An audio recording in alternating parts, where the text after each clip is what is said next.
Welcome to our channel. Today we how to log into NerdWallet budgeting tools detailed guide step by step clearly. To begin, open your preferred web browser. In the address bar, type www.nerdwallet.com and press enter.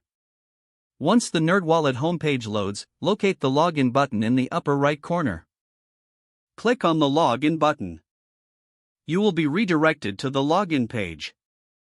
Here, enter the email address associated with your NerdWallet account. Next, input your password in the designated field. If you have forgotten your password, click on the Forgot Password link for recovery options.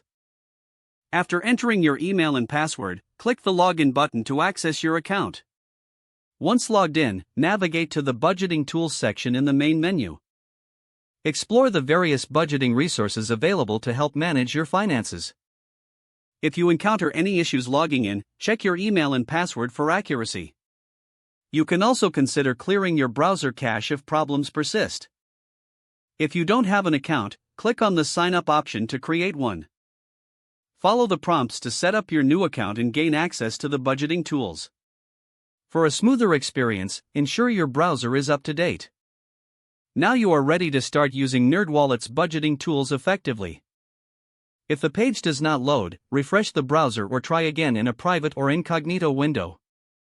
Make sure you are using the correct email address, then retype it carefully to avoid small typos. If your password is not accepted, use the reset option and create a new strong password you can remember. Check your spam folder for verification or security emails, then complete any requested confirmation steps. Enable two-factor authentication if available to improve account security and reduce unauthorized access risk. After signing in, review your profile details so your contact information and settings are accurate and current. If you see an error message, note it down and try again after restarting your device and internet connection.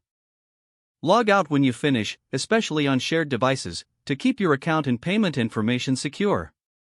If the page does not load, refresh the browser or try again in a private or incognito window. Make sure you are using the correct email address, then retype it carefully to avoid small typos. If your password is not accepted, use the reset option and create a new strong password you can remember. Don't forget to like this video and subscribe to our channel for more step-by-step tech guides.